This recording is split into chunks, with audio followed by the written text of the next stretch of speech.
Selamat siang, salam sejahtera untuk kita semua.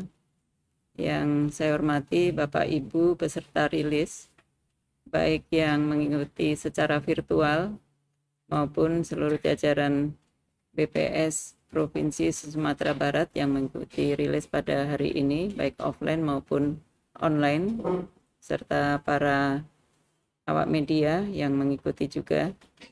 Pada siang hari ini kami akan menyampaikan rilis dua indikator yang sangat penting.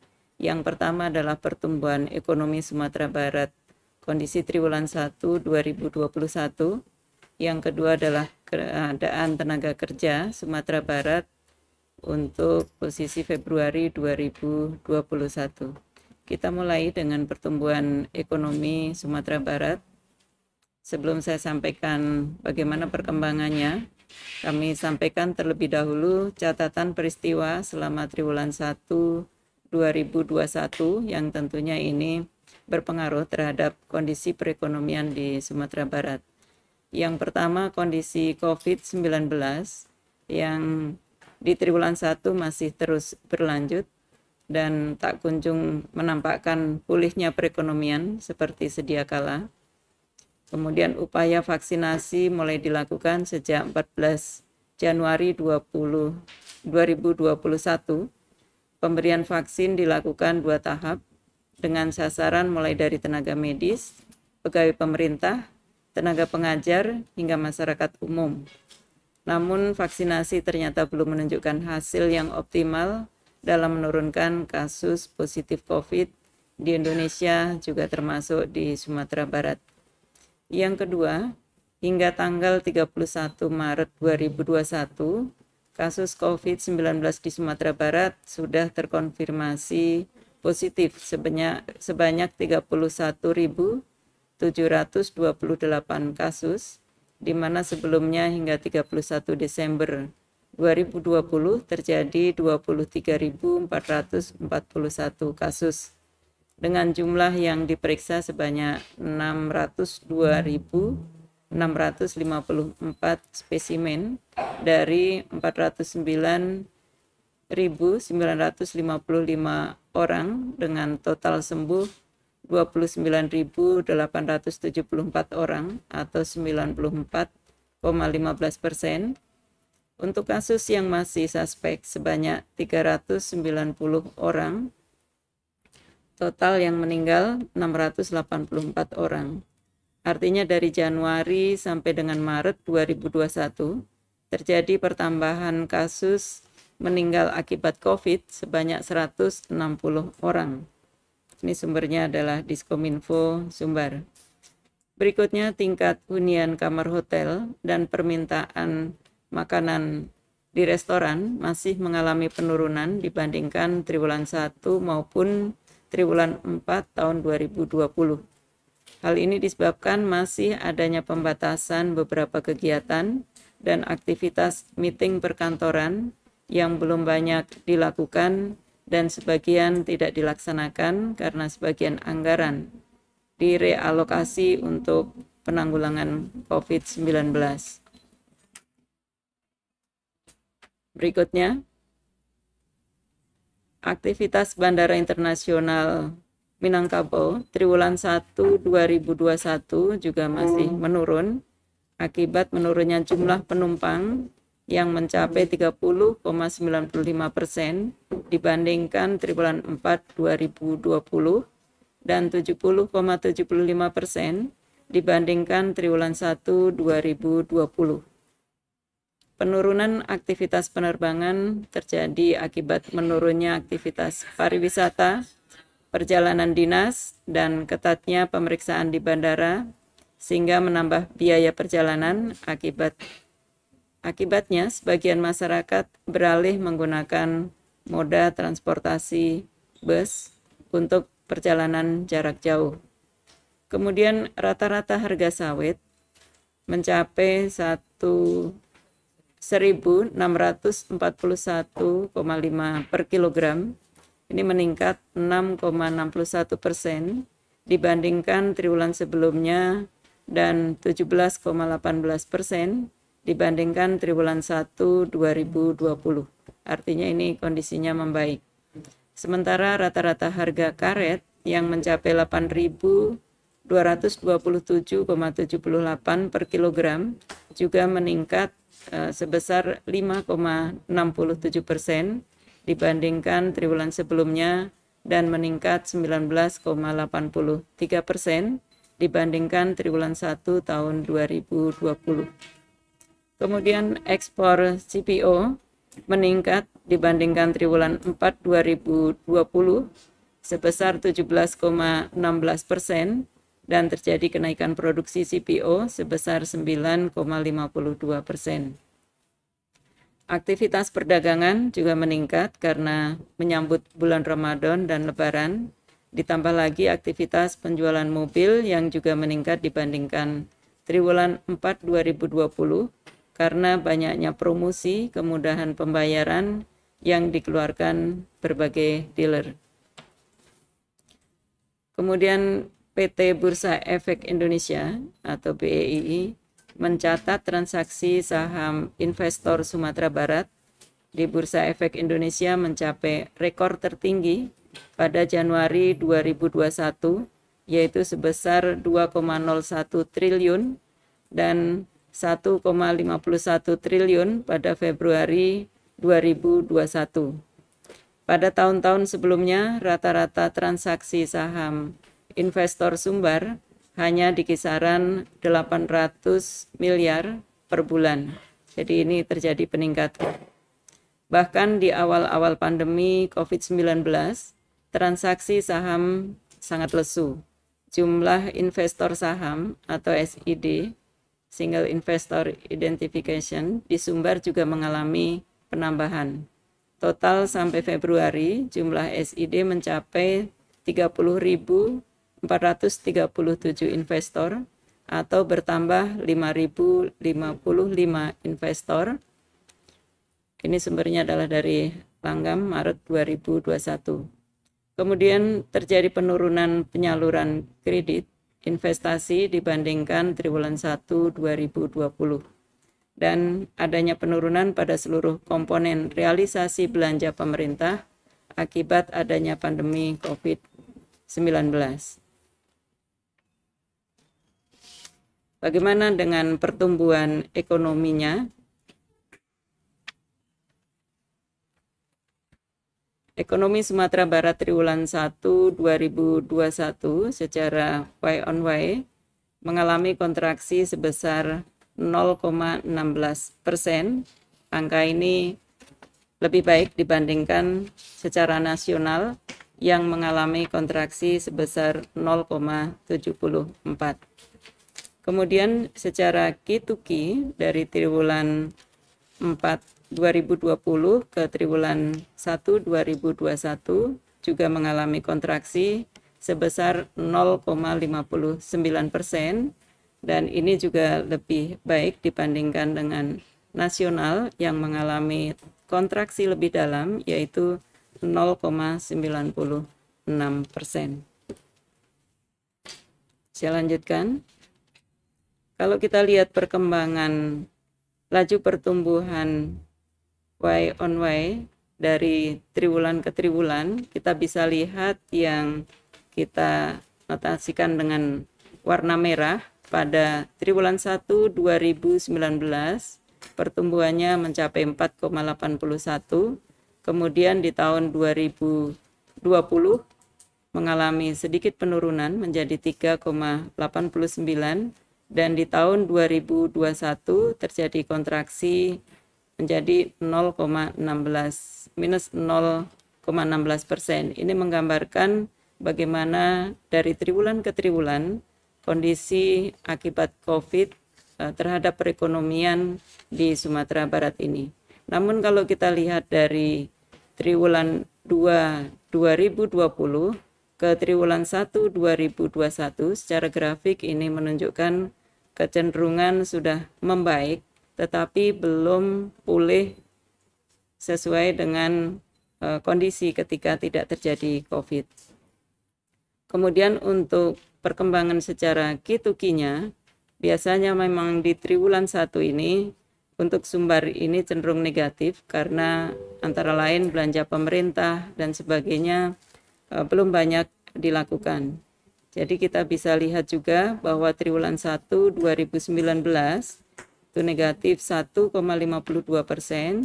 di tahun 2020 lebih dalam mencapai minus 2,65, tetapi di 2021 ini juga lebih baik dibandingkan tahun sebelumnya, yaitu kontraksi 0,59%. Kemudian kita juga akan melihat pertumbuhan dan kontribusi PDRB nanti menurut sektor, kemudian pertumbuhan sumber pertumbuhan PDRB-nya juga akan kita lihat. Kalau kita lihat dari 17 sektor perekonomian, kondisi triwulan 1 ini cenderung membaik, di mana ada 8 sektor dari 17 sektor yang mengalami pertumbuhan positif, sedangkan pada triwulan sebelumnya itu hanya beberapa sektor saja. Dan kalau kita lihat sektor apa saja yang mengalami pertumbuhan positif, yang tertinggi adalah jasa lainnya yang tumbuh mencapai 8,99, namun karena andilnya di dalam perekonomian Sumbar untuk sektor ini tidak begitu besar sehingga belum bisa menahan terjadinya kontraksi pada sektor-sektor yang lain. Kemudian yang mengalami pertumbuhan positif juga adalah jasa keuangan. Ini karena kredit usaha oleh perbankan ini cukup tinggi di triwulan 1 2020. Kemudian Infokom juga mengalami kenaikan positif, begitu juga pengadaan air, transportasi dan pergudangan, dan seterusnya sampai dengan jasa perusahaan. Sebaliknya, ada beberapa sektor yang mengalami kontraksi. Yang terdalam di sini adalah sektor administrasi pemerintah, karena memang di triwulan 1 ini APBD biasanya belum banyak direalisasikan. Kemudian sektor berikutnya adalah pertambangan dan penggalian. Ini seperti batu bara memang menurun produksinya. Kemudian industri pengolahan juga mengalami penurunan. Ya, secara kituki, tetapi ini ya yang kita bahas ini dibandingkan dengan triwulan sebelumnya. Kemudian jasa kesehatan juga masih mengalami penurunan dibandingkan dengan triwulan 4. Dan seterusnya sampai dengan jasa pendidikan juga masih mengalami penurunan. Kami lanjutkan. Kalau kita lihat di sini pertumbuhan dan struktur PDRB di triwulan 1 2020, yang cukup menarik adalah sektor pertanian. Memang secara pertumbuhan tidak tinggi, hanya 1,46%. Namun yang menarik adalah share-nya di dalam struktur perekonomian Sumatera Barat di triwulan 1 2021 ini di bawah 22%, yang selama ini agak bertahan di 22%. Jadi persisnya 21,96%.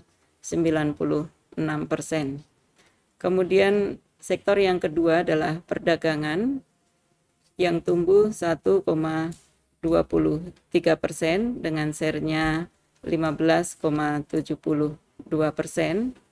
Kemudian yang tertinggi kenaikannya adalah Infokom, jasa keuangan ya, yang mencapai 8,77%. Kemudian untuk sektor yang mengalami kontraksi terdalam terjadi pada akomodasi dan makanan dan minuman, kemudian transportasi juga masih kontraksi cukup dalam di atas 10%. Kemudian pengadaan listrik juga mengalami kontraksi, dan nanti secara detail bisa dilihat juga di dalam BRS yang kami sampaikan melalui web. Berikutnya, Kalau kita lihat untuk beberapa sektor yang dominan, untuk laju pertumbuhan lapangan usaha pertanian, kehutanan, dan perikanan pada triwulan 1 ini lebih rendah dibandingkan dengan triwulan 4 2020. Begitu juga lebih rendah dibandingkan dengan triwulan 1 2020 maupun triwulan 1 2019.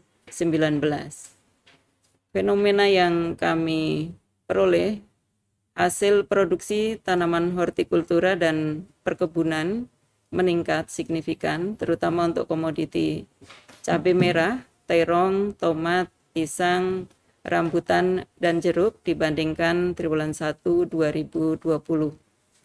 Kemudian produksi hasil perikanan juga mengalami peningkatan karena peningkatan permintaan ekspor tuna dan lobster, karena memang beberapa mitra dagang Indonesia pertumbuhan ekonominya sudah mulai membaik. Hasil produksi peternakan juga mengalami peningkatan, terutama produk ternak kerbau serta ayam. Dan kalau kita lihat pertumbuhan untuk lapangan usaha pertanian ini secara Y on Y mengalami pertumbuhan 1,46, secara Q to Q mengalami pertumbuhan kontraksi 1,11, dan secara C to C mengalami pertumbuhan 1,46 karena baru triwulan 1. Kita lanjutkan. Kemudian sektor berikutnya yaitu perdagangan besar, eceran, reparasi mobil, dan sepeda motor. Untuk pertumbuhan Y on Y-nya di triwulan 1 2021 ini juga jauh lebih rendah dibandingkan dengan triwulan 1 pada tahun 2020 maupun triwulan 1 2019. Beberapa yang berpengaruh cukup signifikan terhadap perkembangan pertumbuhan pada lapangan usaha perdagangan ini, yang pertama, meningkatnya industri CPO yang cukup signifikan mendorong kenaikan sektor perdagangan dari triwulan 4 2020, walaupun belum mengembalikan kondisi sebaik triwulan 1 2020. Kemudian aktivitas perdagangan juga meningkat karena menyambut bulan suci Ramadan dan Hari Raya Idul Fitri, di mana para pedagang mempersiapkan barang dagangan lebih banyak, ditambah lagi aktivitas perdagangan online juga yang semakin marak ya, bahkan cukup tak terkendali. Sehingga kalau kita lihat perkembangan pertumbuhannya secara Y on Y pada lapangan usaha ini tumbuh sebesar 1,23%, secara Q to Q tumbuh 0,83%, dan secara C to C tumbuh 1,23%. Lapangan usaha berikutnya adalah transportasi dan pergudangan. Pada triwulan 1 2020 ini mengalami kontraksi yang cukup dalam 10,13%, di mana pada tahun sebelumnya triwulan 1 2020 sudah kontraksi juga, tetapi hanya 1,14% karena dampak COVID belum mencapai puncaknya. Dan kalau kita bandingkan dengan tahun 2019, memang dengan kondisi yang belum ada COVID, jauh sekali perbedaannya, di mana tumbuh positif 4,35%. Untuk lapangan usaha ini dipengaruhi oleh angkutan udara yang mengalami penurunan jumlah penumpang mencapai 70,65% dibandingkan triwulan 1 2020. Kemudian angkutan penumpang kereta api mengalami penurunan juga sebesar 55,04% dibandingkan triwulan 1 2020. Namun untuk angkutan bus antar kota antar provinsi, walaupun mengalami peningkatan aktivitas akibat masyarakat banyak beralih menggunakan bus daripada pesawat, namun belum semaksimal tahun lalu karena masyarakat masih cenderung menahan bepergian.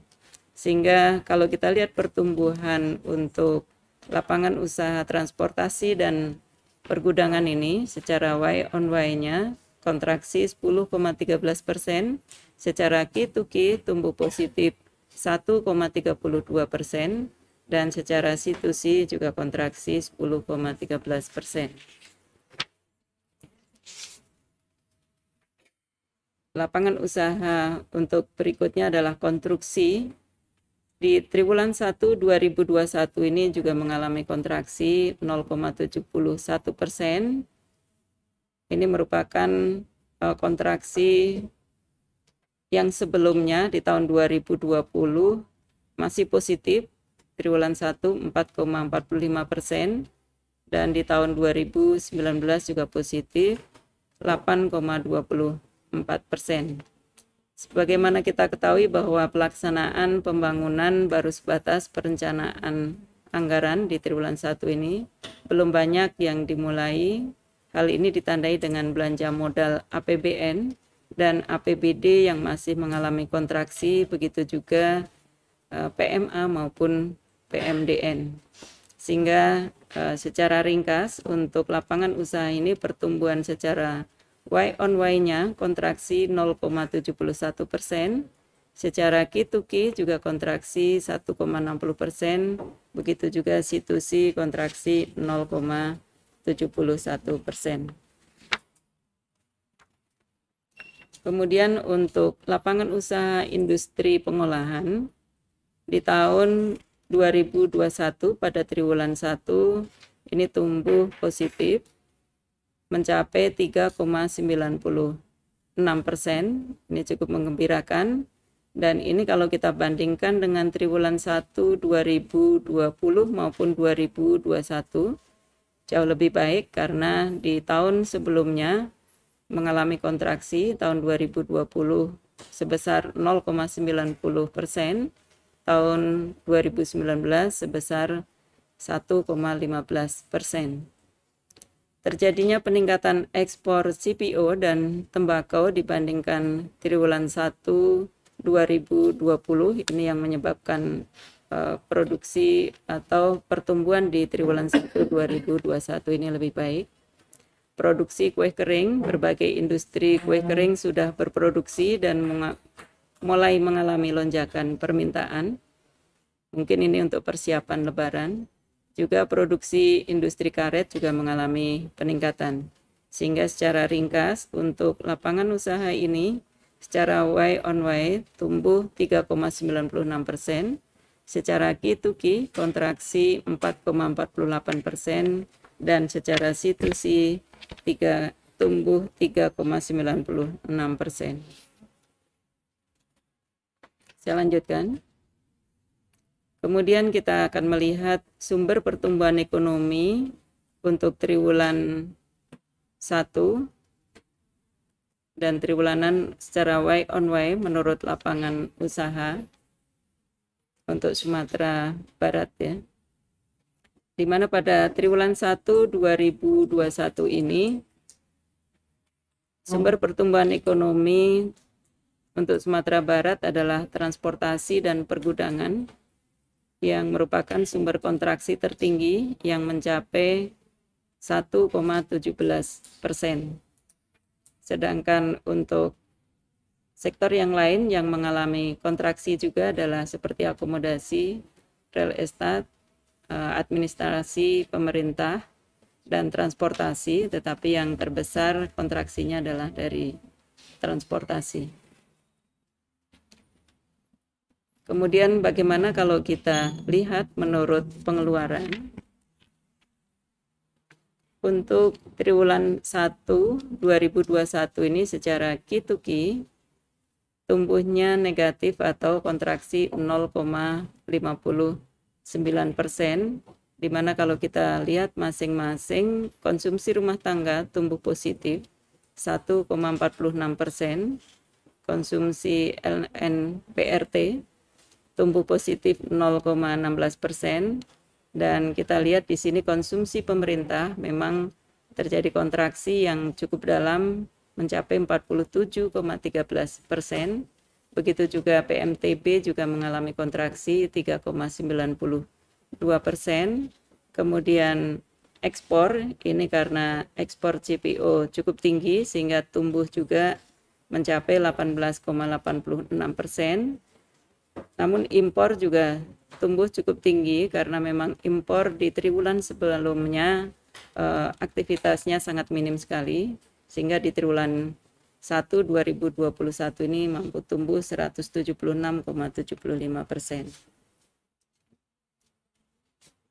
Kemudian kalau kita lihat pertumbuhan dan struktur PDRB menurut pengeluaran yang secara Y on Y tumbuh kontraksi 0,16%, kita bisa lihat bahwa pertumbuhan tertinggi yang mencapai 32,66% ini adalah ekspor luar negeri. Tadi masih berkaitan dengan ekspor CPO yang cukup tinggi di tahun 2021 ini. Kemudian impor luar negeri juga tumbuh 12,11%. Sebaliknya yang lain mengalami kontraksi terdalam terjadi pada konsumsi pemerintah yang mencapai 9,72%. Untuk konsumsi rumah tangga juga kontraksi 2,84% karena memang banyak kegiatan-kegiatan yang belum berjalan seperti kondisi normal atau sebelum COVID. Saya lanjutkan. Untuk laju pertumbuhan pengeluaran konsumsi rumah tangga, ini yang merupakan dominan karena di atas 50%. Ini bansos terkontraksi 97,79% karena di triwulan 1 memang belum terjadi penyaluran. Kemudian BBNKB 1 dan 2, kendaraan plat hitam seperti Jeep, minibus, roda 2, dan sedan, ini juga terkontraksi mencapai 15,61%. Di sisi lain, tabungan meningkat 12,14%. Kemudian tingkat penghunian kamar untuk hotel juga mengalami kontraksi 13,23%, sehingga secara ringkas konsumsi rumah tangga ini secara Y on Y tumbuh kontraksi 2,84%, secara Q to Q tumbuh positif 1,46% dan situsinya kontraksi 2,84%. Kemudian untuk pertumbuhan PMTB di tahun 2021 mengalami kontraksi 1,97. Ini berbeda dengan tahun-tahun sebelumnya yang di triwulan 1 selalu mengalami positif. Hal ini terjadi karena belanja modal APBD dan APBN juga terkontraksi 43,19%. Kemudian PMA terkontraksi 73,83%. Kredit investasi terkontraksi 1,47%. BBNKB 1 dan 2, kendaraan usaha seperti alat berat, blind van, kemudian bus, light truck, mikrobus, pick up, dan truk juga terkontraksi mencapai 27,58%. Sehingga secara ringkas, untuk komponen PMTB ini secara Y on Y mengalami kontraksi 1,97%. Begitu juga secara Q to Q, kontraksi 3,92% dan secara C to C, kontraksi 1,97%. Kemudian untuk laju pertumbuhan pengeluaran konsumsi pemerintah di triwulan 1 2021 ini juga kontraksi yang cukup dalam 9,72%. Ini juga berbeda dengan tahun-tahun sebelumnya yang mengalami positif pada triwulan 1 baik 2020 maupun 2019. Dengan adanya pandemi COVID-19 ini memang menghambat aktivitas dan kegiatan pemerintah sehingga menurunnya pengeluaran belanja pemerintah baik yang bersumber dari APBD maupun dari APBN. Realisasi belanja pegawai juga masih terkontraksi mencapai 5,22%. Kemudian penurunan realisasi belanja barang dan jasa 25,53% dibandingkan triwulan 1 2020. Begitu juga terjadi kontraksi pada bantuan sosial yang mencapai 97,79% dibandingkan triwulan 1 2020. Sehingga secara ringkas untuk komponen konsumsi pemerintah, secara Y on Y kontraksi 9,72%, secara Q2Q juga kontraksi 47,13%, dan secara C2C juga kontraksi 9,72%. Kemudian untuk laju pertumbuhan ekspor luar negeri pada triwulan 1 2020 ini berbeda dengan komponen yang lain. Justru di tahun 2021 ini mengalami pertumbuhan yang cukup tinggi, yaitu mencapai 32,66%, sementara pada tahun sebelumnya hanya mencapai 6,35%, bahkan di tahun 2019 triwulan 1 justru terjadi kontraksi 7,67%. Hal ini diakibatkan ekspor non-migas yang meningkat seiring dengan peningkatan nilai maupun volume komoditas utama seperti CPO, karet dan barang dari karet, garam, belerang, dan kapur, serta sari bahan samak dan celup, karena memang permintaan dari mitra dagang Indonesia sudah cukup tinggi.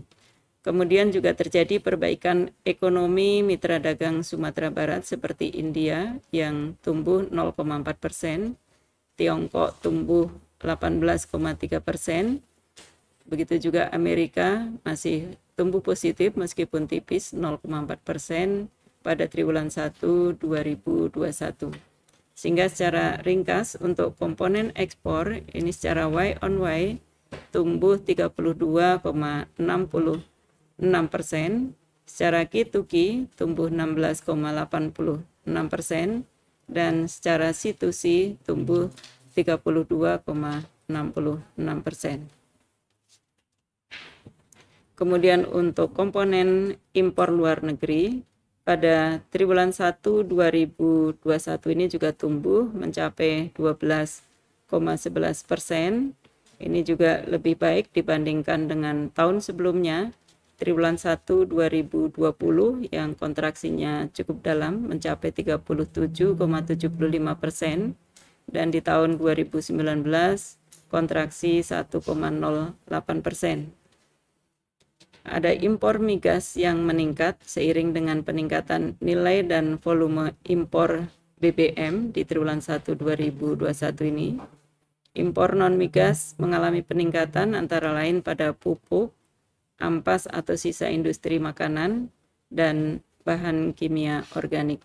Sehingga secara ringkas, untuk komponen impor, secara Y on Y, di triwulan 1 2021 tumbuh 12,11%, kemudian secara Q2Q tumbuh 176,75%, dan secara C2C tumbuh 12,11%. Kemudian untuk sumber pertumbuhan ekonomi Sumatera Barat di triwulan 1 ini, konsumsi rumah tangga adalah sumber kontraksi tertinggi yang mencapai 1,46%. Sementara ekspor luar negeri adalah sumber pertumbuhan positif tertinggi, yakni mencapai 3,65% untuk triwulan 1 2021 ini. Kita lanjutkan. Bagaimana dengan kondisi untuk provinsi-provinsi di Pulau Sumatera?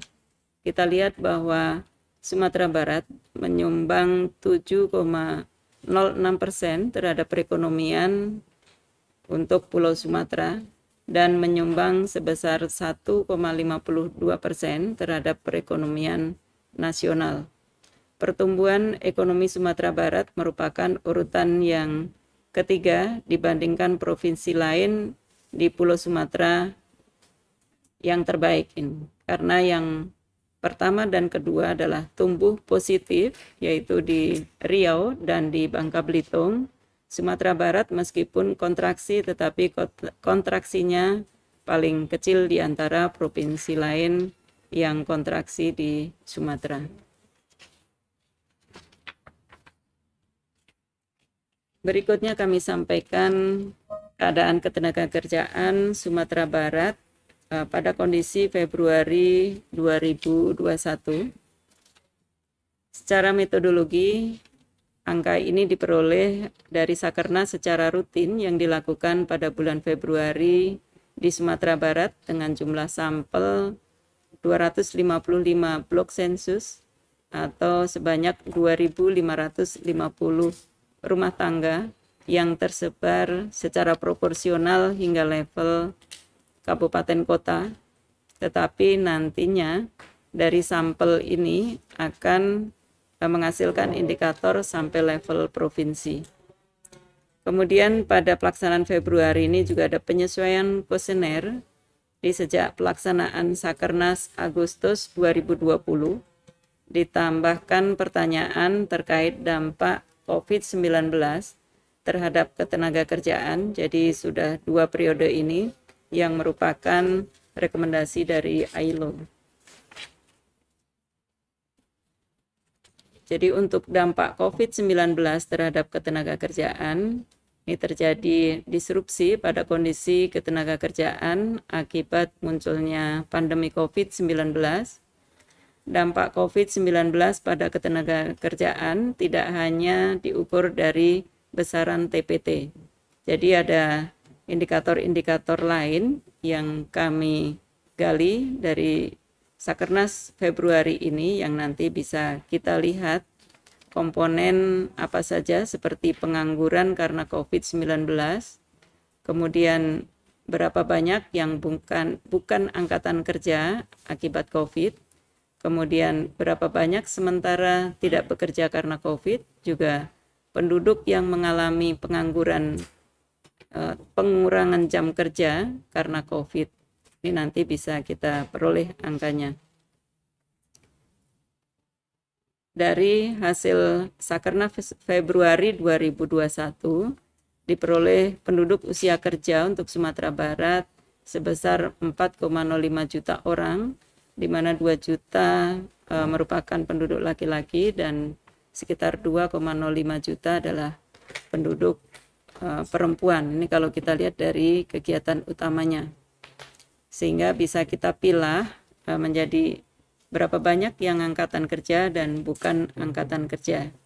Jadi dari 4,05 juta, 68,41 diantaranya persen, 68,41% diantaranya adalah merupakan angkatan kerja, di mana 2,58 juta orang ini masuk yang bekerja atau mengalami kenaikan sekitar 2,6 ribu orang dibandingkan Agustus 2020. Kemudian di antara 68,41 yang angkatan kerja ini ada 1,18 juta orang yang merupakan pengangguran atau turun sebanyak 6,05 ribu orang dibandingkan Agustus 2020. Dari penduduk yang bekerja sebanyak 2,58 juta orang, 1,66 juta orang diantaranya pekerja penuh, kemudian 673,48 ribu orang merupakan pekerja paruh waktu, dan 248,05 ribu orang merupakan setengah penganggur. Kemudian untuk yang bukan angkatan kerja yang mencapai 31,59% dari 4,05 juta orang, ada sekitar 0,44 juta orang sedang sekolah, kemudian 0,67 juta orang mengurus rumah tangga, dan 0,16 juta orang kategori lainnya. Kemudian untuk tingkat pengangguran terbuka, kita lihat bahwa pada posisi Februari 2021 untuk Provinsi Sumatera Barat mencapai 6,67%. Ini artinya sedikit lebih rendah dibandingkan kondisi Agustus 2020 yang mencapai 6,88%. Namun masih lebih tinggi dibandingkan tahun 2020 posisi Februari ketika belum terjadi COVID yang mencapai 5,25%. Dan kalau kita lihat antara kota dan desa, tingkat pengangguran terbuka di perkotaan lebih tinggi dibandingkan dengan di pedesaan, di mana di perkotaan mencapai 9,81% dan di pedesaan hanya mencapai 3,80%. Dan kalau kita bandingkan dengan periode Agustus 2020, untuk pedesaan ini mengalami penurunan dari 4,71 menjadi 3,80. Sebaliknya di perkotaan sedikit mengalami kenaikan dari 9,27 menjadi 9,81. Kemudian menurut pendidikan tertinggi yang ditamatkan dari pengangguran terbuka yang ada di Sumatera Barat, 3,48% ini adalah SD ke bawah, kemudian SMP 5,97%, SMA 6,88%, kemudian SMK 7,81%, dan tertinggi di sini adalah diploma 1, 2, 3, ini mencapai 11,65%, sedikit lebih tinggi dibandingkan dengan universitas yang selama ini universitas cenderung lebih tinggi dibandingkan diploma. Universitas pada bulan Februari TPT-nya 11,42%.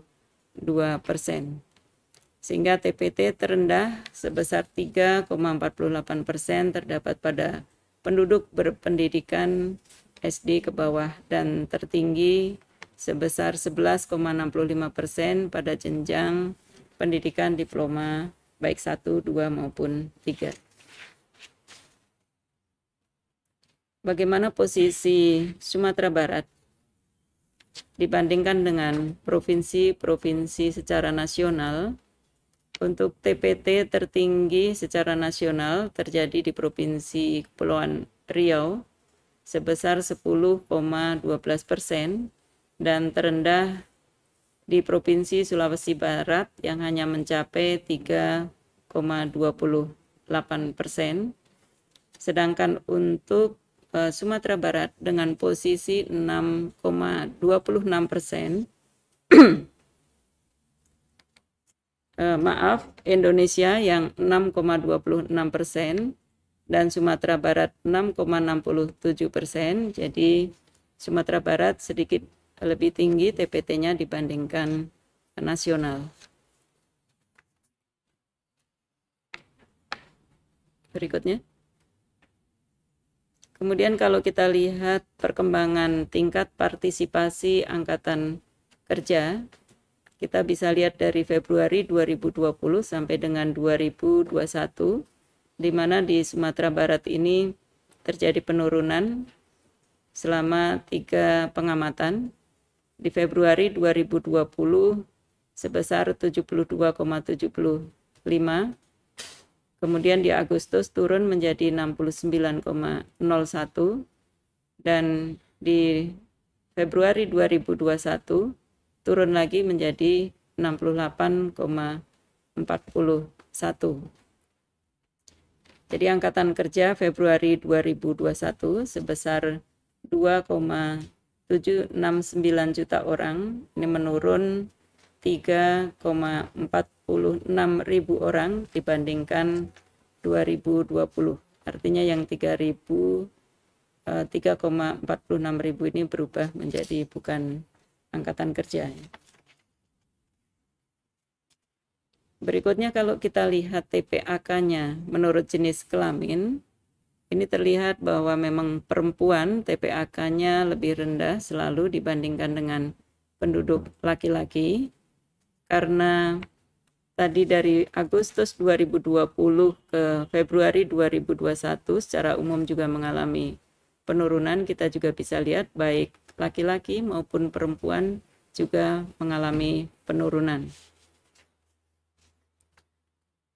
Dan kalau kita lihat perbandingannya ini, sehingga bisa kita katakan bahwa terjadi kesenjangan yang cukup tinggi antara tingkat partisipasi angkatan kerja laki-laki maupun perempuan, yaitu 68,41 laki-laki, sementara perempuannya hanya 55,85. Berikutnya.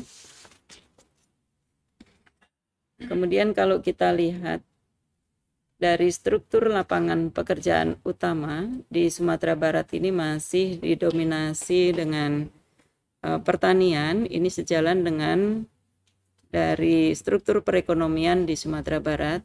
Namun demikian, pertanian yang posisi Februari mencapai 33,51% di antara penduduk yang bekerja, ini mengalami penurunan dibandingkan dengan Agustus 2020, turun sebesar 2,71% karena memang pertanian pada Tabama itu belum sebaik dengan tahun sebelumnya. Kemudian kalau kita lihat perdagangan yang merupakan sektor kedua, ini mampu menyerap 21,64% dari tenaga kerja yang bekerja. Kemudian sektor industri menyerap 9,72%. Jadi yang cukup dominan di sini adalah pertanian dan perdagangan, sedangkan sektor yang lain penyerapannya di bawah 10%. Dan terendah pada sektor pengadaan listrik dan gas dan air yang hanya menyerap 0,45%. Dan yang cukup menarik juga, perdagangan ini perkembangannya antara Agustus 2020 terhadap Februari 2021 ini mengalami pertumbuhan positif. Jadi sepertinya ada change ya dari pertanian yang tidak terserap di pertanian karena memang kondisi Tabama agak berkurang, ini nampaknya lari ke perdagangan yang kemungkinan besar adalah sektor informal yang memang mudah mengalami perubahan. Saya lanjutkan. Kemudian kalau kita lihat dari status pekerjaan utama, yang ini nanti bisa menggambarkan mana yang termasuk formal dan informal, ada 32,58% yang merupakan buruh atau karyawan atau pegawai, yang ini masuk kategori formal. Namun yang menarik di sini pada bulan Februari mengalami kenaikan justru dibandingkan dengan Agustus, yaitu naik 2,45%. Kemudian berusaha sendiri mencapai 20,74%, ini turun. Yang naik juga adalah berusaha dibantu buruh tetap, ini juga kategori formal, naik 0,24%.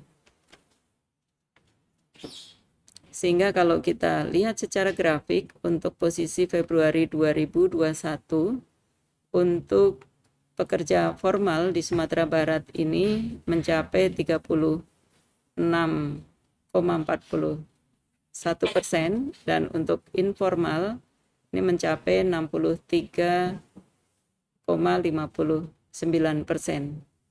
Pengertian formal di sini adalah berusaha dibantu buruh tetap, kemudian buruh, karyawan atau pegawai, dan sisanya adalah informal, termasuk pekerja keluarga juga informal. Kita lanjutkan. Kemudian kalau kita lihat dari jam kerja dari penduduk yang bekerja serta tingkat pendidikannya, dari total jumlah penduduk yang bekerja, sebagian besar atau 64,34% atau sekitar 1,66 juta pekerja ini merupakan bekerja di 35 jam atau lebih per minggunya.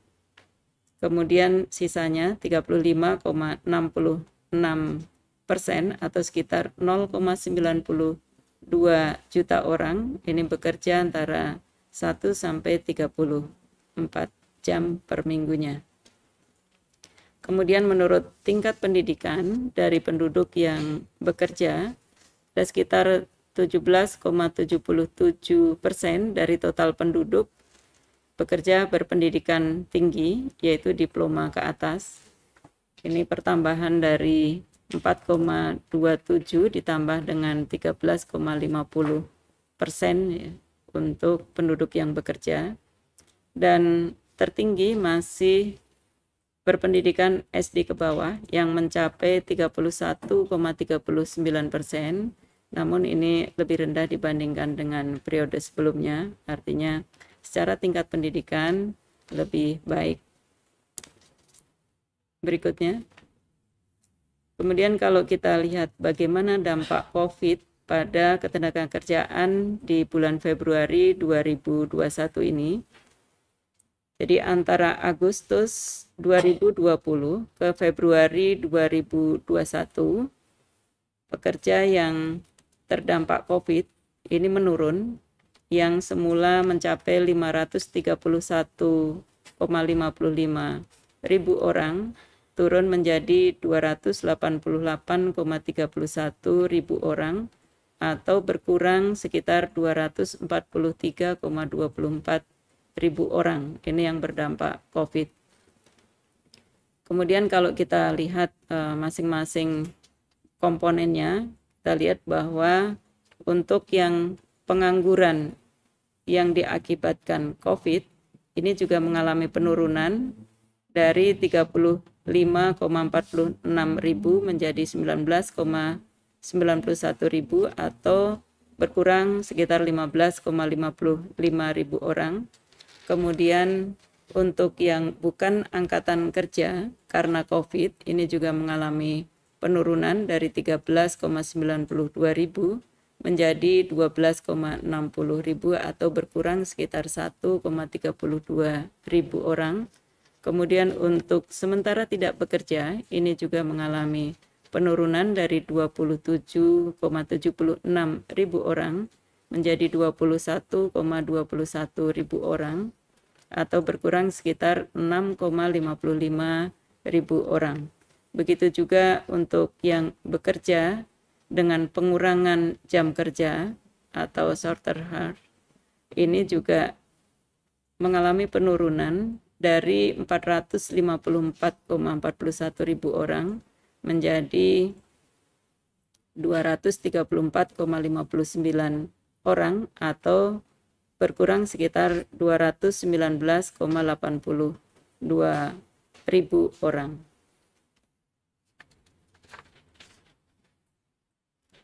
Demikian Bapak Ibu yang bisa kami sampaikan perkembangan perekonomian dan ketenagakerjaan untuk Sumatera Barat.